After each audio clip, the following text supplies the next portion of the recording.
Welcome to Coleman Report Live. I'm Bob Coleman. We're talking Main Street and the small business lenders who help it grow. Thomas Kimsey, Thomas, USAF. Thomas, welcome. Thank you for joining us. Great to be here, Bob. Thanks for having me. You're our expert on rural America. I think we've conned you into coming on once a month. It's a passion for you. It's a passion for me and a passion for a lot of people out there. It is so critical. Give us an overview of what's going on in rural America. I want to make a snarky comment, but you all know what I was going to say, so I'll just simply pass on that. But how's rural America doing? Rural America's doing great, with our help and, as you said, Bob, our passion for rural America to provide access to capital, and that's what it's all about. And providing rural prosperity, that's what we're trying to do through the USDA guaranteed loan programs. Give me a recap. Yesterday we did a recap of little known, I didn't know, 5 additional SBA, small business grants, opportunities. What is out there specifically for rural America? But let me take you a step backwards. First of all, define rural for us and then tell us what special opportunities there are. Sure. So, the rural definition we use is 50,000 or less in population. That's what they use for the B&I program. No, but 50,000 for a city, for county, for a Well, as you know, the USDA program, you really have a mapping system, so you got to go on the map, you got to take that physical address and really look at it. But, that's generally what we're looking at is an area of less than 50,000 in population. I mean, it could be the city, county. I mean, you just got to plug in the address and look at it. They'll tell you, right? Tell you. So that's the first thing we look at when we look at eligibility. But the USDA, the B&I program that we're talking about specifically under rural development has had a great year once we've implemented the 1RD rule that we worked on a lot over the last 4 years that went in place last October. To date, there have been about $1.3 billion in obligations. The budget loan authority for last year was $1.2 billion. The agency's done a great job, was able to get some recapture, sweep some additional funds a couple of times in this fiscal year. So we've got an additional $600 million, which gives $1.8 billion to work with. But we've also got, so $1.3 billion has been obligated. We also got $500 million in the pipeline, Bob. So you can do the math. We think they're enough. The agency thinks they're enough to get through the end of the fiscal year, September 30th. But it may be a little tight, but they'll do another sweep here at the end of July, and hopefully we get some additional carryover that we can utilize. Well, hey, Chris, thanks for joining us. We'll throw out some. I know, for example, you're involved with it in Savannah. Well, how in the world can Savannah be considered rural? Well, there is some area down there that outside of the city, out in the county, that could potentially be eligible. So, that's the amazing thing across America when you look at the map. A lot of it's rural. So, it's how really big is Savannah now? It's what size? It's the largest port on the East Coast, or fastest growing port in the country. It's really amazing. Obviously, being here from Georgia, I know, but it's a huge economic generator. It's doing amazing things, and we're super proud that we have it here.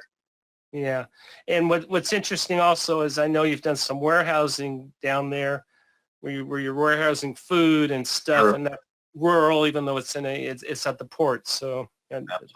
Absolutely. Very good. The other thing I'll just update quickly is that, we were successful through the National Rural Lenders Roundtable in our lobbying efforts to get an additional $500 million added to the B&I budget on the House side. The House Ag Subcommittee passed that. It's passed full House appropriation to go from $1.5 billion to $2 billion next year. It'll be voted on the full House next week, and we're working on the Senate side. We've requested $3 billion in their markup, and hopefully we're successful. We were super excited to get the $2 billion on the House side. How is the utilization of the program? Are you going to run out of money? You're going to have sufficient through September 30th? It's going to be tight this year, with the success of 1RD, but the agency's doing a good job managing that, and the additional sweep they'll do at the end of July. We're hoping that we get through September 30th, but may be tight. I'll leave it at that. And what is RD again? Rural development. No, 1RD. I'm sorry. 1RD. I'm sorry. 1RD. 1RD was the new regulation that the that they put in place last year that replaced the old 4279 regulation, where they combined four guaranteed loan programs: the business and industry, community facility, the REAP, Rural Energy for America program, and the water and waste, that are known as WEP program, all into one RD regulation. Well, great. Hey, we have some poll questions on this. Number one, have you funded a USDA B&I Rural Loan this year? I guess it should be an USDA B&I Rural Loan. But,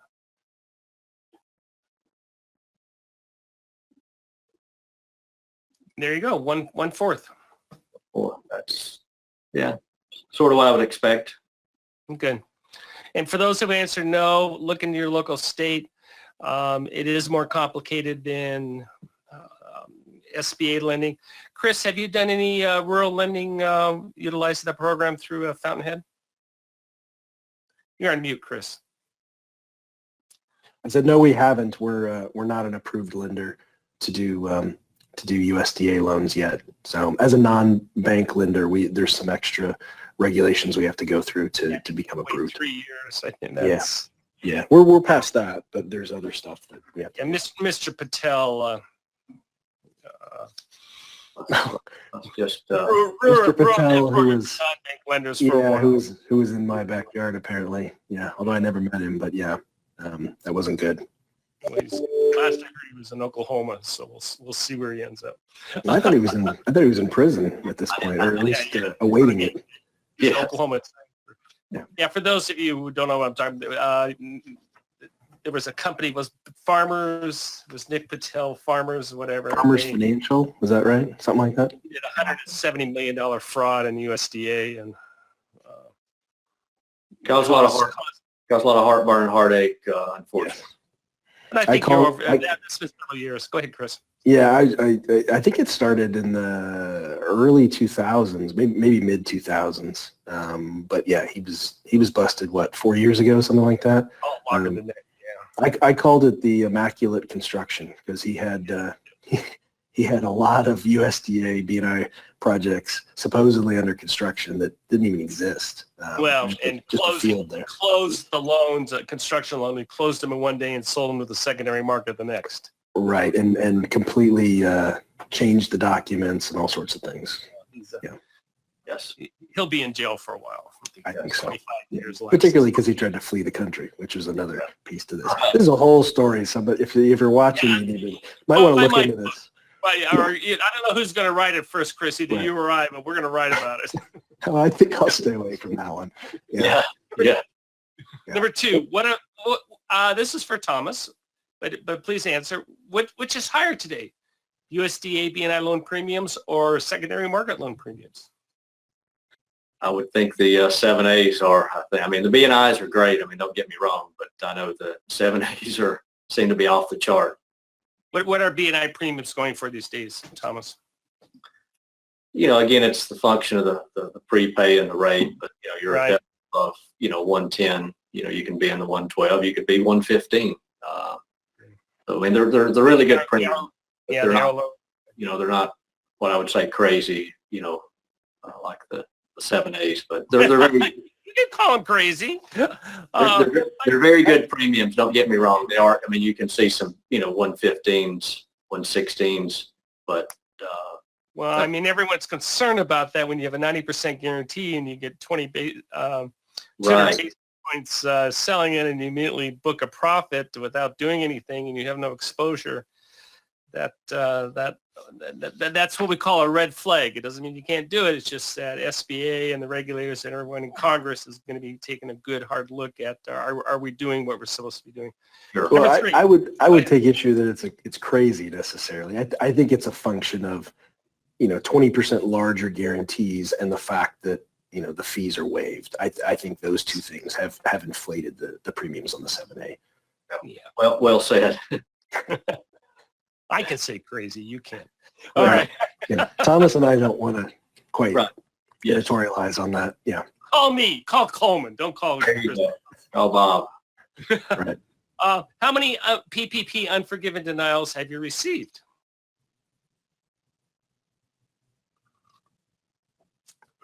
Do you mean unforgiven or do you mean partial forgiven, Bob? I'm talking, I'll let you interpret it either way. Well, I'm talking total. Yeah. Okay. Yeah. Well, it's still pretty high. But again, it's 1 of 5. I'll go over 20. I'll go with that as a fat finger response. I don't think anybody's had that. Hopefully not, or there are issues. Yeah, but most institutions are not getting full denials. Chris, you opened the door on that. Yeah, I don't think we've Partial gotten, denials. yeah, I don't even know that we've got 5 complete full denials. We have probably a few dozen partial forgiven Right. loans. Yeah. But there's been, 99% of them are fully forgiven. And there's nothing wrong with the partial. Then you just Mhm. amortize it out and Right. move on. So Yep. Well, very good. So we talked about the budget, Thomas. Mhm. Appetite on Congress. This program's always seemed to have been bipartisan. Yes. So there's still strong support. I had heard, by the way, the last Congress did not have a farmer in it for the first time ever. Is that? I don't think that's accurate. True. I'm trying to think of, I know there is, but I don't recall the name, but Okay. I know just being up in, up there, yes, there are some farmers, but I don't remember. Isn't Sam Graves, the former House chair of the Small Business Committee, isn't he a farmer or part-time farmer? I don't know. Maybe. I don't know. Maybe obviously I'm throwing that out there and I don't have my facts. So We need to focus our efforts on no attorneys in Congress next. That would be helpful. I think what I'm trying to get at is that we need to educate as an industry Right. how important the farmers are for the supply chain, for the food chain, and how For sure. important capital is for it. Yeah, we have the restaurants that were closed with the pandemic, but farmers face these type of crises every 2 or 3 years with droughts and floods and tornadoes. Well, Very, very difficult to manage. You can't manage the weather. You have to have the contingency for that, and you have to plan around that. So it's that's tough. sort of a good segue for me to plug. Secretary Bill Sack and the administration announced last week they'll be coming out with an additional $500 million for meat processing, meat, poultry, for your smaller processors. They, as we saw during the pandemic, you don't want it all concentrated in a handful of processors. So there will be a program coming out, $500 million. We did have a call last week. We're not sure how it's going to be split up between, loans and grants and things of that nature and guaranteed loans. But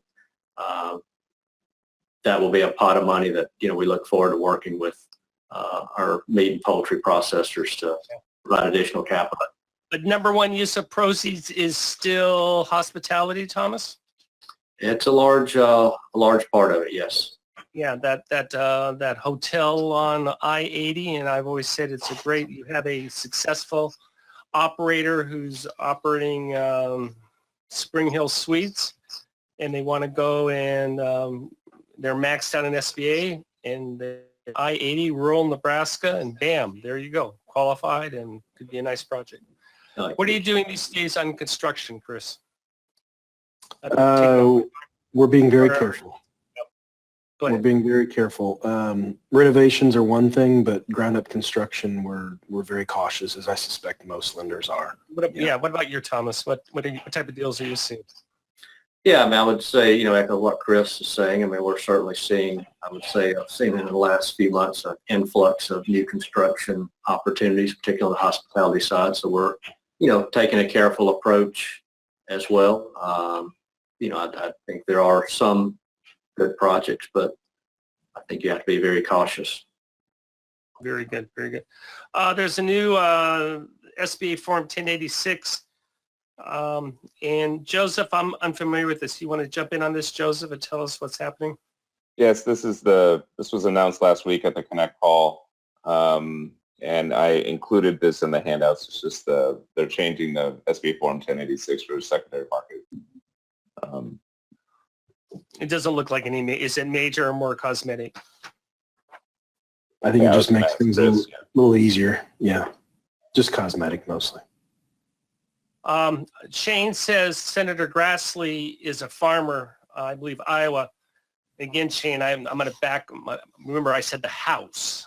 So no, I did say Congress. You said Congress. Yeah. Damn it. Okay. Somebody needs to research Sam Graves, though. I'm pretty sure he's a farmer. So The and point he's is, from Kansas, so very high possibility if he's from Kansas. And I'll go back to this very few, and a lot of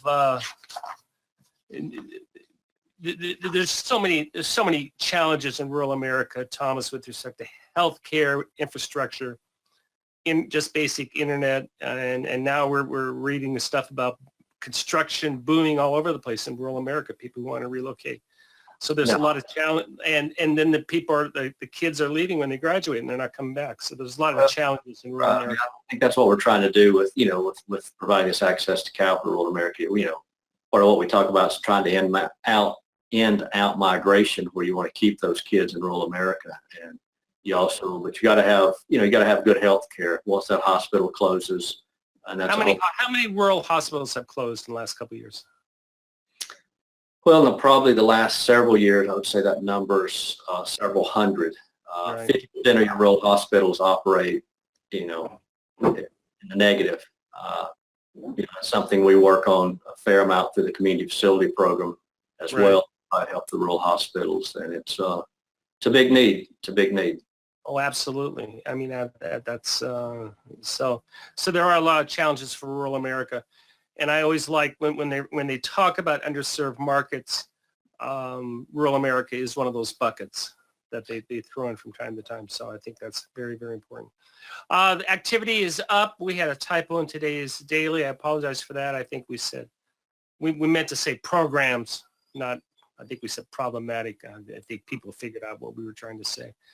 I do not anticipate the programs running out of money, or there would be an interruption. They may run out, but there'll be ways to fix that. Chris, do you see any interruption coming? We're coming up on about 2.5 months left in the fiscal year. I don't think so. I mean, I think obviously 504's got 7.5 as their allocation or their authorization, and which we haven't been close to in the past years. No, it's never hit 7.5. So I think we're going to be okay. Although obviously the 504 is up this year substantially. After last year being up. 7A, I think we're going to be okay. I mean, and we have that 10% buffer anyway if it goes above. Yeah. I think we're going to be fine. The question is, are we going to run out of funds for the 90% guarantee? I don't know. That is a good question. If we do, it'll just revert back to the 75% guarantee, I suppose. So, I'm not sure what the models show on that at the moment. That's very good. Yeah, so that's a great point. I don't have an answer for that. And Thomas, you were saying it'll be challenging for B&I through the end of the year. Yeah, I mean, I think we're okay. We're okay right now, but I mean, the demand's there. As we get closer to September 1st, those last 30 days, could be tight. I mean, the agency's doing a good job managing that. We certainly appreciate that, but it may be a little tight there at the end of the last 30 days. Last subject, Thomas, you've always done that great annual event in Washington, D.C. Are you planning it this year? And obviously last year we didn't do it. Yes. What are your thoughts right now? We are planning to do it, Bob, the 1st of December, and we'll work with you to get those dates out, and okay, yeah, please work with you on the secondary market roundtable that you do to try to put those together close together so we can have. Yeah, we try to do this back to back. Okay, we should. It's a great event if you want to know about rural America. Thomas, there's no registration fee for that event. He gets the input from the B&I people in the past. We've gone to their offices. One year we had the nice lunch at it used to be the secretary's dining room. Now it's the people's dining room. I love that. The proletariat have taken over. Is it still the people's dining room? It is. So we try to have a fly-in that day and the day before, and go up on Capitol Hill and do some lobbying and networking, and we look forward to getting back to it this year, getting everybody together. Also get to know the people. Hey, Thomas, thank you very much. I appreciate you giving us an update. Chris, as always, good to see you. Thank you for telling us what's going on. And good to see everybody. Thank you for joining us today for Coleman Report Live and for supporting America's Main Street and rural Main Street. one entrepreneur at a time. Thanks, everybody. Take care.